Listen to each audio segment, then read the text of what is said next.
जाऊंगा, बैर हठी करी हूं, अपनी ओर से लड़ाई करूंगा राम से, और अंत में राम के बाण से प्राण त्याग करके रावण भी मुक्ति प्राप्त कर लेगा। इसके अलावा दूसरा कोई रास्ता नहीं है। इसका मतलब रावण भी राम जी को जानता है, उसके पास कोई उपाय नहीं है। अब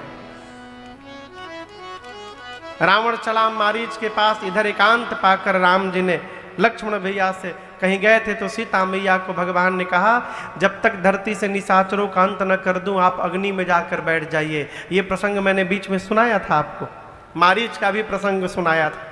रावण मारीच के पास गया, कहा चलकर सोने का हिरण बनो, सीता का हरण करना है नहीं तो तुमको मार दूंगा। मारीच गया, आप सब जानते हैं, मैंने बीच में सुनाया था ये प्रसंग पूरा एक दिन आपको। भगवान ने बहुत दूर जाकर मारीच को बाण मारा, बाण लगते मारीच चिल्लाया, हाँ लक्ष्मण। अब मन में राम बोलकर प्राण का त्याग कर दिया। मरते समय मारीच के मुख से भी राम शब्द निकला। भगवान ने मारीच को अपने धाम विदा किया है। लक्ष्मण ध्वनि सुनकर सीता जी ने लक्ष्मण जी को भेजा है, और आप सब जानते हैं रावण आकर मेरी माँ की छाया को लेकर गया। ये असली सीता जी नहीं है, नकली माया की सीता जी है। असली मैया तो अग्नि में बैठी है। लक्ष्मण जी भी नहीं जानते कि असली सीता जी नहीं है, केवल राम जी जानते हैं और सीता मैया जानती है। रावण लेकर गया, मार्ग में गीधराज जटायु जी से युद्ध हुआ है। रावण ने उनके दोनों पंखों को काट दिया। राम जी लक्ष्मण जी सीता मैया को ढूंढते ढूंढते जटायु जी के पास पहुंचे। जटायु जी ने पूरी बात बताई, प्रभु नाथ दसानन यह गति कीन्ही, तेहि खल जनक सुता हरि। प्रभु रावण ने मेरी ये गति की है, उसी दुष्ट ने सीता का हरण किया है। लय दक्षिण दिशि गयो गुसाई, बिलपति यति कुररी कीनाई। जटायु जी बोले, प्रभु जब तक प्राण शरीर में पंख था मैं बहुत लड़ा, रावण ने मेरे दोनों पंखों को काट दिया। आपको बताने के लिए प्राण रखा था, प्रभु विदा करिए। राम जी बोले कुछ दिन और जी जाइए। जटायु जी बोले नहीं प्रभु मुझे विदा करिए। अविरल भक्ति मांग करके जटायु जी ने प्राण का त्याग किया। और आप दर्शन करिए, जो सौभाग्य राम जी ने दशरथ जी को नहीं दिया, वो सौभाग्य राम जी ने जटायु जी महाराज को प्रदान किया। उनका अंतिम संस्कार राम जी अपने हाथों से पूर्ण करते हैं। जटायु जी को गति देकर भगवान आगे बढ़े, कबंध का उद्धार किए, और अब भगवान शबरी मैया के आश्रम पहुंचे। कहां पहुंच गए? शबरी मैया। जोर से कहिए। शबरी मैया जात से भीलनी थी। विवाह निश्चित हुआ। किसका निश्चित हुआ विवाह? जोर से कहिए। शबरी मैया का। शबरी मैया का विवाह के एक दिन पहले शबरी मैया ने खिड़की से देखा, बाहर बहुत सारे पशु ला करके बांधे गए थे। अपनी सखी से पूछी, ये सारे पशु कहां से आ गए, क्यों? सखी ने कहा, कल बाराती आएंगे तो इन्हीं को मार करके भोजन बनाया जाएगा। शबरी मैया सोची, मेरे विवाह में इतने पशु मार दिए जाएंगे, मंगल नहीं होगा। इस राम गृह आए।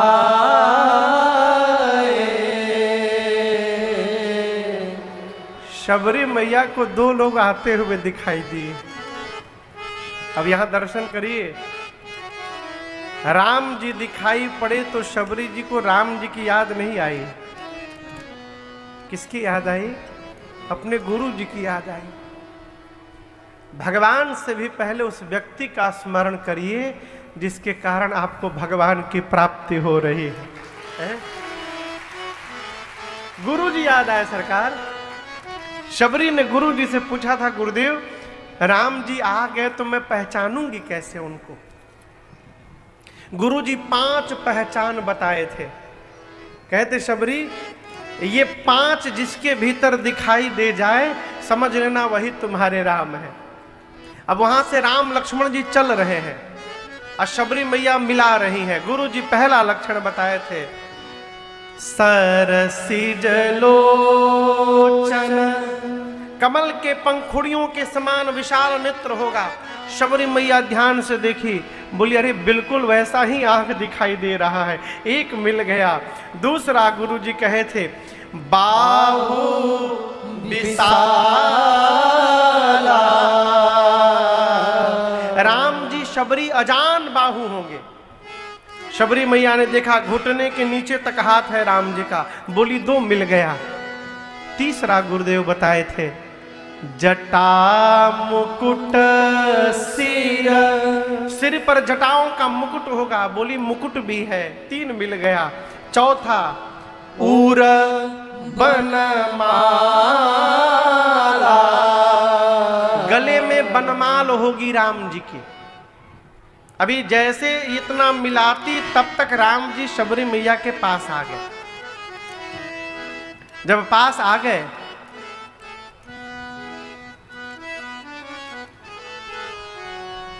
शबरी मैया ने राम जी से पूछा कि प्रभु आप जो जब समय आया तो कांपने लगे, हाथ जोड़कर कहने लगे राम जी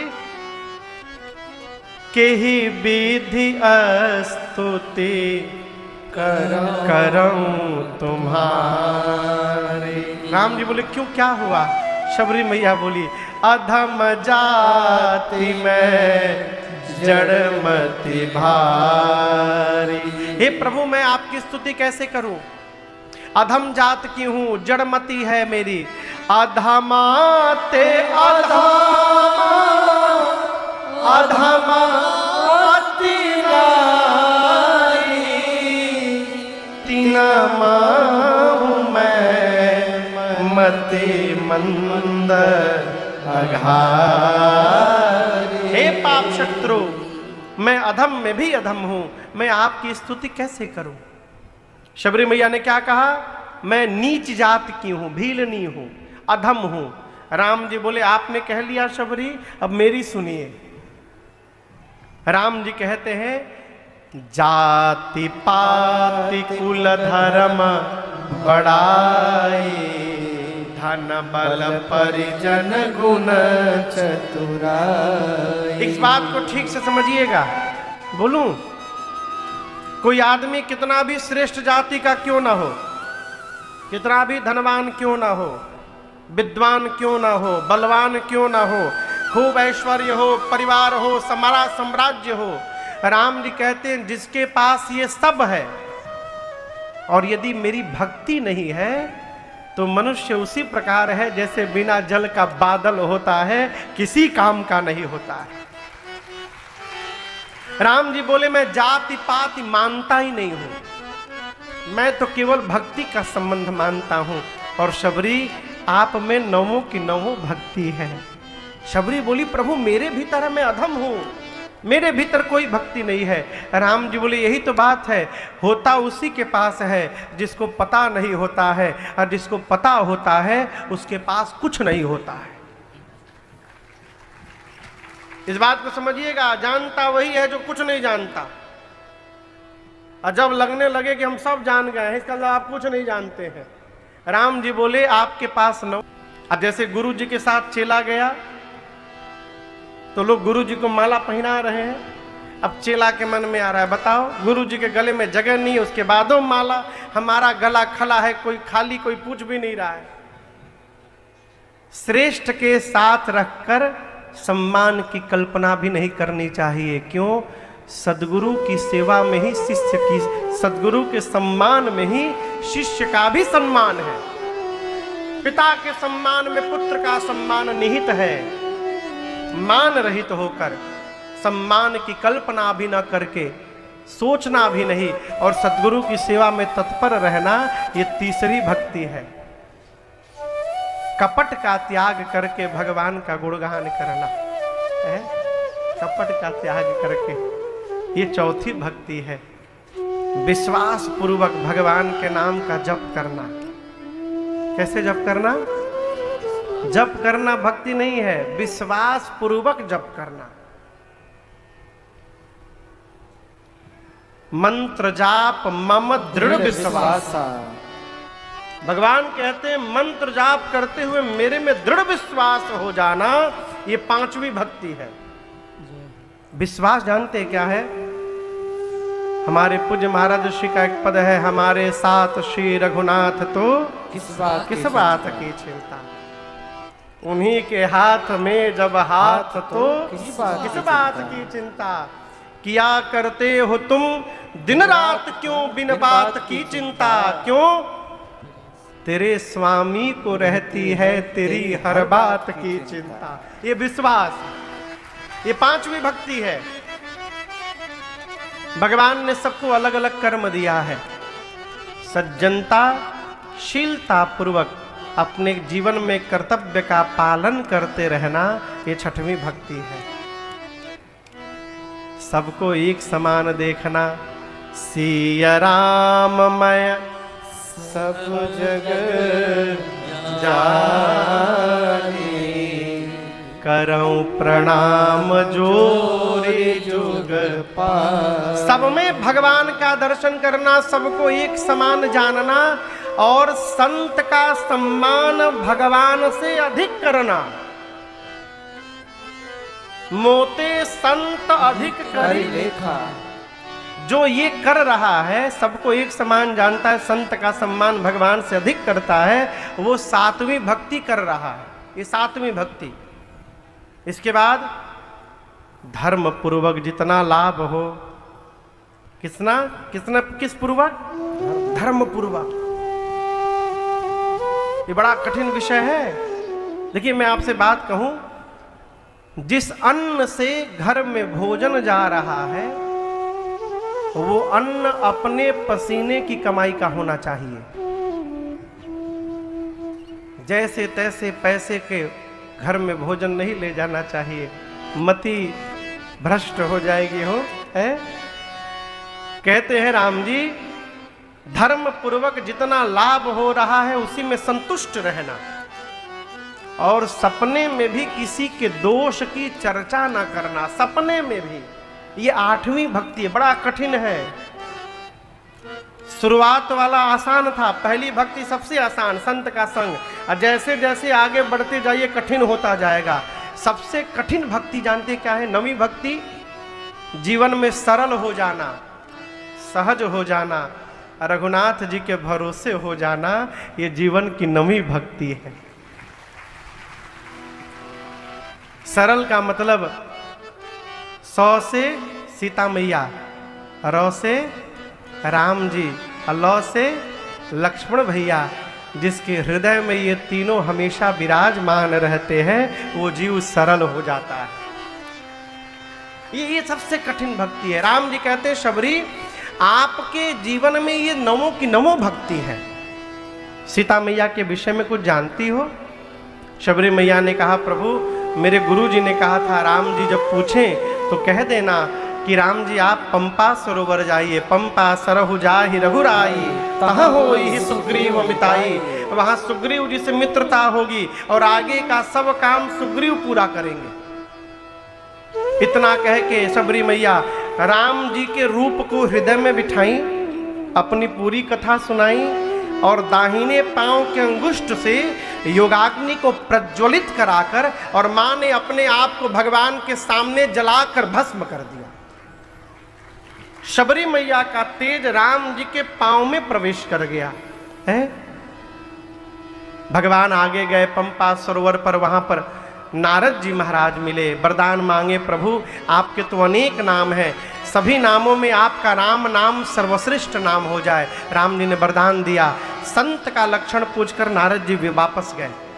राम जी थोड़ा और आगे बढ़े, क्यों? सुग्रीव जी से मिलना है, शबरी मैया बताई है। राम जी ऋष्यमुख पर्वत के पास गए। कहाँ गए? ऋष्यमुख पर्वत। आपको बताऊं, इसी पर्वत के ऊपर सुग्रीव जी महाराज बैठे हैं, निर्दलीय कैंडिडेट है, अपने को राजा मान करके बैठे हैं, स्वघोषित राजा। अपने वो कैबिनेट बनाए हैं, बाली के डर के मारे पहाड़ पर बैठे हैं। ऊपर बैठा आदमी दूर तक देखता है, राम लक्ष्मण जी दिखाएं आते, उनको लगा कहीं बाली ने मारने के लिए तो नहीं भेजा इनको मेरे पास, हनुमान जी को भेजा है। कथा में पहली बार हनुमान जी आ रहे हैं। कल कौन सा दिन है हो? हाँ, तो कल सुंदरकांड की कथा भी गानी है। अभी कथा पूरी नहीं भैया, 10 मिनट और बैठिए, 10 मिनट। जिसको जल्दी हो जा सकता है, ऐसा नहीं है। 10 मिनट में हम लोग विश्राम लेंगे। कल की कथा का समय कितने बजे है? सुबह 10 बजे। कितने लोग आ जाएंगे?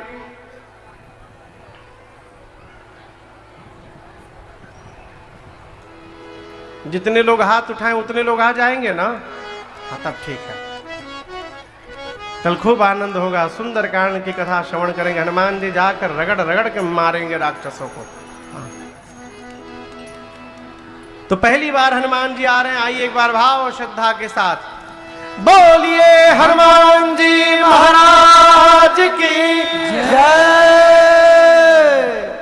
क्या जय जयकार बोले, कम से कम संकटों मोचन तो पहुंच जाए। बोलिए हनुमान जी महाराज की जय। ये हुई ना बात।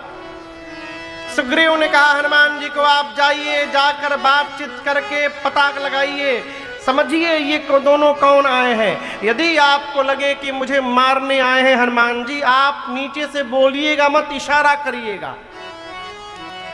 हनुमान जी पूछे का इशारा करेंगे? सुग्रीव बोले हम ऊपर से आप ही को देखते रहेंगे। आपको लगे कि हमको मारने आए हैं, आप हमको देखिएगा और आंख से इशारा करिएगा। मैं भागूं तुरंत ही पहाड़ छोड़ के भाग जाऊंगा। सुग्रीव भागने में एक नंबर, मार परी नहीं कि भाग लिए। हनुमान जी महाराज गए ब्राह्मण का रूप बनाकर, अब प्रणाम किए, करी प्रणाम। सुंदरकांड में पहुंच गए। हम खाली बोले करी प्रणाम, हनुमान जी जाके खाली प्रणाम किए। किसको प्रणाम किए? माथनाई पूछत अस भय। जाके हनुमान जी प्रणाम किए। अच्छा आप बताओ, कई लोग कहते हैं महाराज जी हनुमान जी ब्राह्मण बने हैं तो राम जी को प्रणाम क्यों किए? राम जी तो क्षत्रिय रूप में है। एक बात समझिएगा, हनुमान जी ब्राह्मण बने हैं, है नहीं। और दूसरी बात, कहाँ लिखा है कि ब्राह्मण को किसी को प्रणाम नहीं करना चाहिए? कहाँ लिखा है हो? हनुमान जी भीतर तो भगवान के भगते हैं। और जब सिया राम मैं सब जग जानी, तो कौन बचा हो करो प्रणाम जोर जुग पानी। हनुमान जी जब प्रणाम किए तो राम जी के पांव पर दृष्टि गई। किस महीने में हनुमान जी राम जी मिले हैं आपको पता है? जेठ के महीने में। क्यों? इस प्रसंग के बाद वर्षा ऋतु का आगमन होने वाला है। कौन से महीने में? जेठ में। कितनी ठंडी रहती है ना? हाँ, अच्छा ठंडी नहीं होती, क्या होती है? गर्मी रहती है। कई लोग में हाँ महाराज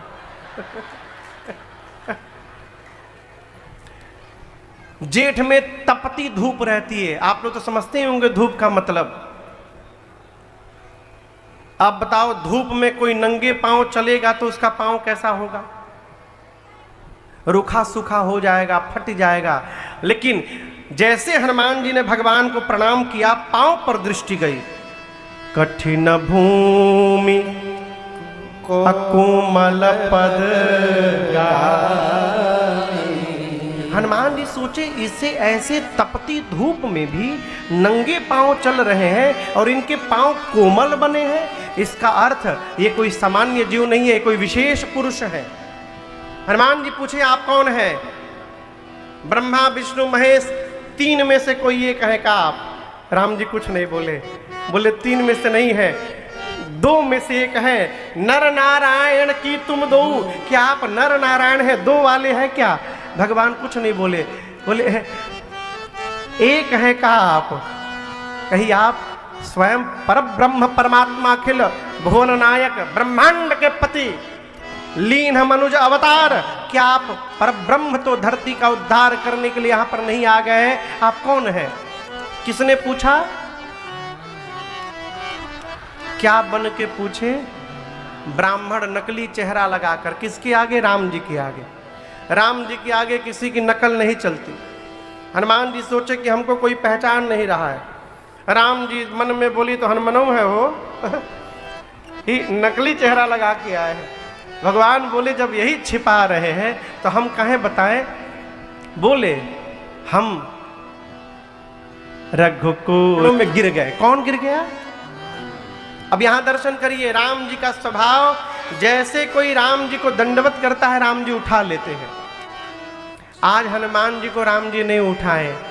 हनुमान जी 2 मिनट गिरे रहे, अब भगवान उठाएंगे, अब भगवान उठाएंगे। जब नहीं उठाए तो राम जी स्वयं उठ गए। और दर्शन करिए हनुमान जी क्या कह रहे हैं। कहते हनुमान जी कहे, प्रभु मैंने आपका परिचय पूछा, ये तो समझ में आता है क्योंकि मैं विषयी जीव, आपकी माया के कारण आपको भूल गया, आपके बारे में पूछने लगा। लेकिन आप तो अंतर्यामी है नाथ, आप सब कुछ जानते हुए मेरे से मेरा परिचय पूछ रहे हैं। एक मैं मंद मोह बस कुटिल हृदय आज्ञा। हनुमान जी कहते एक तो मैं मोह बस में हूं, मोह से ग्रसित हूं, मंदमती है मेरा, कुटिल हृदय है, अज्ञानी हूं। और उसके ऊपर से आपने मुझे विसार दिया है। ज्ञानी रहता तो अपना उद्धार स्वयं कर लेता, जो ज्ञानी नहीं है उसका उद्धार तो आप ही करेंगे प्रभु। पुनि प्रभु मोहि विसारेउ दीन बंधु भगवान। यद्यपि नाथ मेरे बहुत अवगुण है, यद्यपि नाथ बहु अवगुण मोरे, लेकिन सेवक प्रभु ही परय जनि घोरे। लेकिन स्वामी अपने किसी भी सेवक का विस्मरण नहीं करता है। आप मुझे भूल गए नाथ। अच्छा आप बताओ, हनुमान जी मंदमती हैं, हनुमान जी अज्ञानी हैं, हनुमान जी मोह बस में हैं, तो हनुमान जी क्यों कह रहे हैं? इससे हनुमान जी हम लोगों से कह रहे हैं, यदि भगवान की शीघ्र कृपा चाहते हैं तो अपने को ज्ञानी न मानिए, अपने को अज्ञानी मानकर चरणों में गिर जाइए, भगवान तुरंत उठा लेंगे आप। इतना कह के हनुमान जी फिर चरण में दोबारा गिरे, सेकेंड अटेम्प्ट, दोबारा गिरे। राम जी अब की बार भी नहीं उठाए। हनुमान जी टेंशन में आ गए, आखिर प्रभु उठा क्यों नहीं रहे? तब समझ में बात आई, मैंने मुंह से बता दिया कि मैं कोई ब्राह्मण नहीं हूं, आपका दास हूं, लेकिन चेहरे से अभी भी ब्राह्मण ही बना हुआ हूं। ये तो मैं कपट कर रहा हूं भगवान से। और जैसे हनुमान जी अपने स्वरूप में आए, बाबा कहते हैं तब रघुपति उठाए और लावा, तब रघुपति उठाए और लावा, निज लोचन जल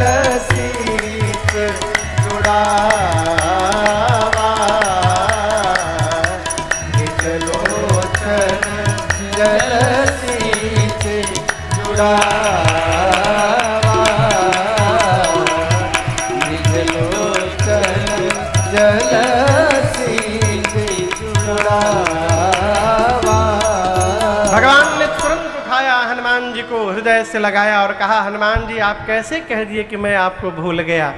तय मम प्रिय लक्ष्मण ते दूना, मैं आपको लक्ष्मण से 2 गुना अधिक प्रेम करता हूं। अच्छा आप बताओ, ये सुनकर लक्ष्मण जी को अच्छा लगा होगा कि बुरा लगा होगा? यदि आप लक्ष्मण जी के जगह रहते, राम जी के लिए 14 साल सोए नहीं लक्ष्मण जी, सब कुछ छोड़ दिए, और उनके सामने ही अभी अभी आए हनुमान जी को राम जी कह रहे हैं कि मैं आपको लक्ष्मण से 2 गुना अधिक प्रेम करता हूं। लक्ष्मण जी को दुख लगना चाहिए ना? कहिए कहिए, लेकिन नहीं लगा। राम जी बोले, लक्ष्मण दुख न मानना, मैं सही बोल रहा हूं। क्यों? एक महात्मा कहते थे, पूज्य श्री कृपा शंकर जी रामायणी कहते थे, एक माँ के 2 बच्चे हों, ठीक, एक बच्चा 10 साल का हो, दूसरा बच्चा 1 साल का हो, तो आप बताइए माँ सबसे अधिक किसको प्रेम करेगी? जोर से कहिए। ये तो गलत बात है ना। 10 साल वाला तो 10 साल से उनका बेटा है, ये तो अभी 1 ही साल पहले आया है, लेकिन माँ किसको अधिक प्रेम करेगी? 1 साल वाले को। राम जी कहना चाहते हैं, लक्ष्मण तुम तो मेरे पुराने बच्चे हो। हनुमान अभी अभी मेरी शरण में आए हैं, अभी ये नवजात शिशु हैं, इसलिए इनको आपसे दोगुना अधिक प्रेम करूंगा। तय मम प्रिय लक्ष्मण ते दूना। हनुमान जी भगवान को पीठ पर बिठाकर ऋष्यमुख पर्वत के शिखर पर ले गए और अग्नि को साक्षी रखकर राम जी को सुग्रीव जी के साथ मित्रता कराई। सुग्रीव ने अपनी पूरी व्यथा सुनाई। प्रभु, बाली मेरा भाई मेरा सब कुछ छीन लिया, पत्नी, राज को, सत्ता सब। राम जी बोले ठीक है, मैं बाली को मारकर तुम्हारी सत्ता तुमको वापस दिलाऊंगा, और जब तुम राजा बन जाना तो तुम कपियों को भेजकर सीता जी का पता लगाना। ये संधि हुई। लेकिन हम आपसे कहें, राम जी ने बाली को सुग्रीव के कारण नहीं मारा। इंद्र बाली बनकर आए थे, इंद्र अंश से अवतार लिए थे बाली के रूप में। क्यों आए थे? राम जी के कार्य में सहयोग करने, और जाकर रावण से बाली ने दोस्ती कर लिया था। अब आप बताओ, जो शत्रु से जाके हाथ मिला ले उसको कौन सा दंड देना चाहिए? इसीलिए भगवान ने बाली को मारा। बाली को भगवान ने धाम विदा किया मार करके। बाली का बेटा अंगद, बाली ने अपने बेटे अंगद को भगवान का दास बनाया। सुग्रीव को भगवान ने किष्किंधा का राजा बनाया और कहा, सुग्रीव, मैं चतुर्मास इस प्रवर्षण पर्वत पर बिताने जा रहा हूँ, और इसी चतुर्मास के बीच में आप कपियों को भेजकर सीता जी का पता लगाइएगा। सुग्रीव ने कहा, जो आज्ञा प्रभु। राम जी पर्वत पर गए। प्रवर्षण पर्वत पर देवता पहले से कुटिया बनाकर गए हैं, और अब लक्ष्मण भैया और राम जी प्रवर्षण पर्वत पर चतुर्मास में विश्राम करते हैं। आज की बेला को हम और आप अब यहाँ विश्राम देते हैं। कल सुबह 10 बजे हम